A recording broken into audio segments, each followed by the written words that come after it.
welcome to the Resource. I'm your host, Ryan Hills. And I'm Gary the Hawk Hawkinson. Hey, before we get going, there's a couple events that are happening very, very soon, June 3rd, in fact. And if you're a loan officer, you got to get to Portland because there's a free event that's happening and it's put on by our buddies Frank and Brian from the TBWS show. And it's free because First Priority Financial is sponsoring it, so take advantage and I'll see you there. That's cool that it's free. I know. Hey, and if you're a local realtor, make your way to Tacoma for the Tap Car Sales Rally. The Resource is going to be at both events. Yeah, figure that one out. Yeah. Also, check out a new Resource feature down below. We're now hosting Broker Knowledge Group's videos. And if you're a loan officer, you're going to like these because Kenny Perry is well connected and he also has a great understanding of all the new regulations coming out. So you can check out his weekly video right down below. Also, a big shout out to NAR's 30 Under 30 Club. Hey, we have two that made the nationwide cut right here in our backyard. Yeah. And we spoke to one of them, Becky Barrick. We asked her to share with us one thing she took away from the nationwide NAR conference, and her quote goes like this. Her quote was simply this: there's so much more business to be had right now. And I love it. I couldn't agree more. Hey, congrats to everyone that made the cut. Yeah. And you can check out the list and see if anybody happened to make it from your neck of the woods right down below. Okay, here we go. Let's talk HUD homes. Everyone loves them? Yeah. Not really. No. But nobody really understands them. So, by popular demand, we have a segment we like to call Top 10 HUD Hiccups. But we scaled it back to top 5 because this is a short show, and let's be honest, you guys are probably already watching some other YouTube video that is an adorable furry cat or something. Yeah. So, let's get going.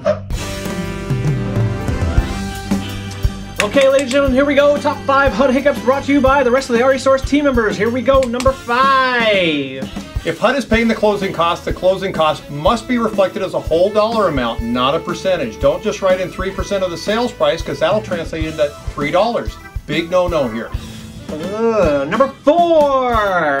For lending purposes, HUD's appraisals are good for 120 days, and you get one additional extension for 30 days, for a total of 150 days. On a side note, if you're already under contract and your appraisal expires, HUD will not pay for a new appraisal. It will be your buyer's responsibility. Number 3. HUD's cost to cure on escrow repair situations is not a bid that has been provided by a licensed contractor. It is simply the opinion of the person that appraised the house. Now, buyers, for your own good, get your own bid. HUD's allotted amount won't always cover the cost to cure the problem. Ouch. Number 2. For properties that qualify for FHA financing, HUD requires a 30-day exclusivity period for owner occupants. Basically, guys, FHA wants to give owner occupants the first rights. After that, it's open to investors. And finally, number 1. There are no addendums accepted on HUD purchase and sale contracts once that contract has been signed by both parties. Apparently, HUD contracts are written in stone, kind of like the olden days. And that is our top 10, which is really a top 5. Sheesh, welcome to Real Estate 2011, I guess. Some of those sound crazy, I know, but hey, that's HUD for you. Now, I know we went fast, but for some of you that are local and would like to know more when it comes to HUD, some of the Resource team members will be speaking June 14th at Skyline Properties in Puyallup. It's going to be pretty cool, and after that session, you'll no longer fear HUD and their awful, awful systems. Oops, did I say that out loud? Yeah, you did. All right, so check this out. New York Times just came out with this article. Yep. It's a little late to the party, but I guess better late than never. I guess. So the article talks about how the last 5 years have placed a lot of downward pressure on home values. Yeah. Here's a quote from the article. 5 years after the housing market started teetering, economists now worry that the rise in lender-owned homes could create another vicious circle. Really? In which the growing inventory of distressed property further depresses home values and leads to even more distressed sales. You should tell these guys to watch our show. Exactly.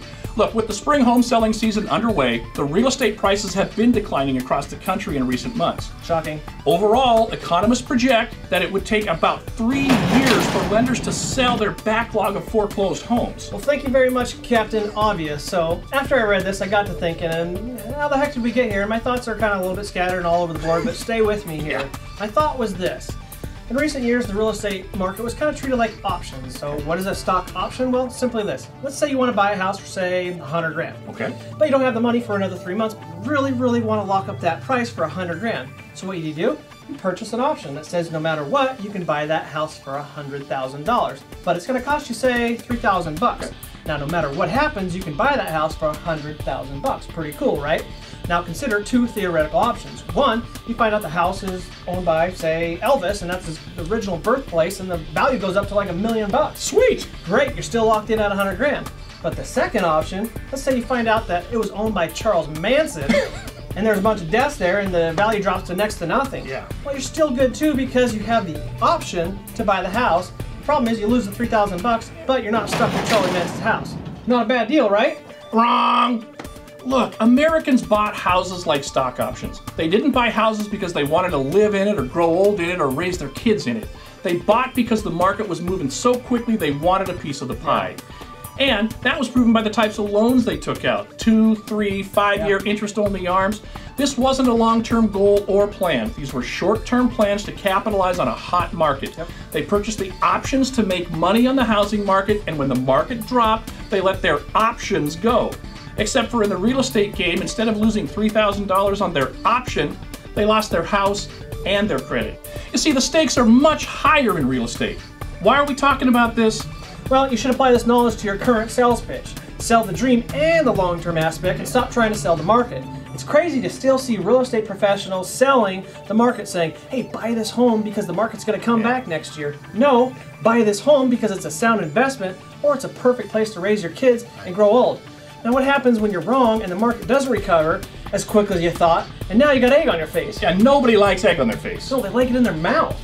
Real estate has always been a long-term investment. Stop fighting it and start embracing it. Now, the analogy may be outside the box a little bit, but it will help you explain better why we're here and why we got into this mess in the first place. History does serve a purpose. Use it to learn and use it to help others learn. Hey guys, before we go, don't forget about the 2 events June 3rd that are happening, the Portland Power Play and the Tacoma Tap Car Sales Rally. Now, the RE Source team is going to be split in half. I'll be in Portland with Frank and Brian. Gary and RC are going to be in Tacoma. So, we'll see you there. I am Ryan Hills. And I'm Gary the Hawk Hawkinson.